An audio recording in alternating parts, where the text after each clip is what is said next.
Since WED Enterprises, now known as Walt Disney Imagineering, was established in the 1950s, several projects have been cancelled and left on the drawing board. However, it is known that no good idea ever completely dies at Disney. So let's explore some of the failed Disney projects that were revived by Imagineering. Our first revived project takes us back to the 1960s. Walt Disney was selected to do the pageantries for the 1960 Winter Olympics at Squaw Valley. As part of this, he brought back the tradition of carrying the Olympic torch and provided entertainment for the athletes each night.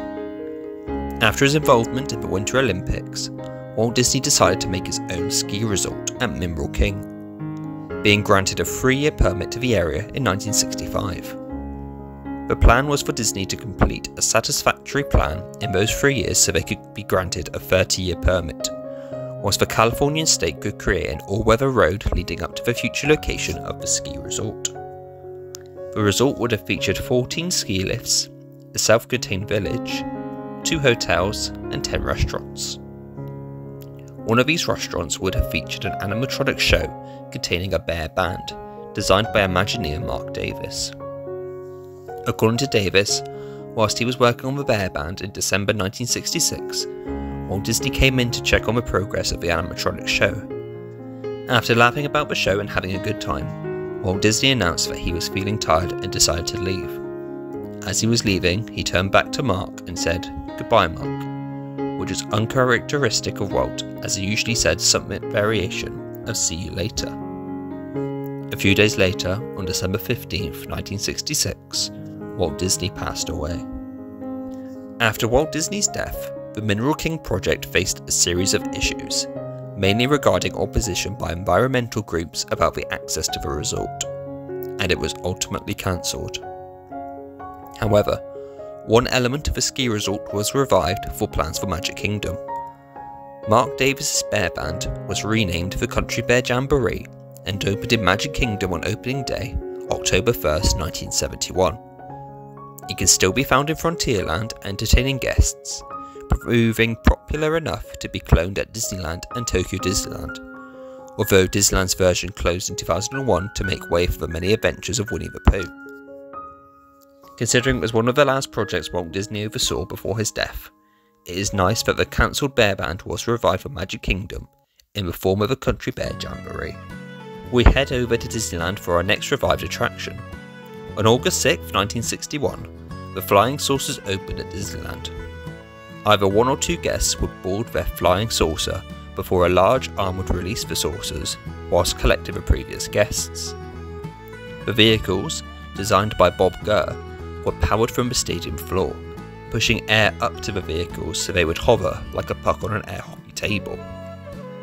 Instead of a control stick, the flying saucers were controlled by leaning, allowing guests to bump into one another and bounce around the platform. On September 5th, 1966, most of Tomorrowland closed to make way for New Tomorrowland, including the flying saucers. Due to the low capacity of the attraction and the high maintenance, the flying saucers never returned as part of New Tomorrowland, becoming an extinct Disneyland attraction. That was until the announcement of Cars Land in 2007, coming to Disney California Adventure. One of the attractions coming to the land in 2012 was to be Luigi's Flying Tires, a large-scale version of the flying saucers. This time, multiple guests could sit in a giant truck tires and slowly move across a platform in a similar way to how the flying saucers worked. When the attraction initially opened, bright beach balls were available for guests to throw, but they were quickly removed as a few too many were thrown at people's faces, harder than Disney expected.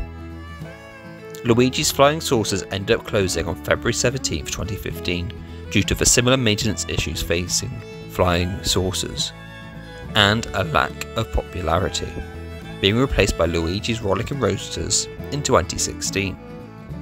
So the flying saucers opened, then closed, then it was revived in the 21st century in the form of Luigi's Flying Tires, before closing nearly 50 years after it first closed. We return to Marc Davis for our final few revived projects. This time, we visit Disneyland's Haunted Mansion, where several original ideas for the attraction have recently been brought back to life. When the attraction opened in Disneyland in 1969, the Hatbox Ghost could be found in the attic. Designed by Mark Davis, the figure would transport his head into the hatbox he was holding, then back to on top of his body to the beat of the bride's heart. Whilst the effect worked during testing, the lighting within the attraction and the closeness of the guest to the figure meant that the effect was not as impressive as first intended, and it was removed within the first month of the attraction opening. As story of the Haunted Mansion's missing ghosts spread amongst Disney fans, many wondered if the Hatbox Ghost would be revived. On May 9, 2005, as part of Disneyland's 60th anniversary celebrations, the Hatbox Ghost was added to Disneyland's Haunted Mansion. Utilising modern technology, the Hatbox Ghost effect now worked impressively, whilst adding additional eye movement to the character. The Hatbox Ghost was not the only Haunted Mansion character to be revived though. Another of Mark Davis's creations was April to December, a portrait of a young lady, April, who becomes old, December, that hung in the portrait gallery leading to the Dune Buggy load zone. The effect was intended to show the slow transformation of April via painting of June and September as well, although the effect became a simple transition from April to December during a lightning flash. In January 2005, the Haunted Mansion returned from its Nightmare Before Christmas overlay with an updated portrait gallery. Where April to December was, now a portrait of Mr. Gracie could be found. In 2021, the Haunted Mansion reopened after a lengthy refurbishment. And what could be found in the hallway next to the Dune Buggy load station? April to December with her slow transition effect, as Mark Davis intended it to be. As we have seen, no idea at Disney Imagineering is ever dead. There is always the opportunity for cancelled projects or removed attractions to be revived at some point. Fortunately, many of the Imagineers, particularly Mark Davis, his ideas can be found in the Disney archives, providing inspiration to the current Imagineers. As new technologies become available, old ideas can be revived and we can finally experience these lost projects. Thank you very much for watching. Please like and subscribe and leave a comment down below on what you want to see next on the Distory channel.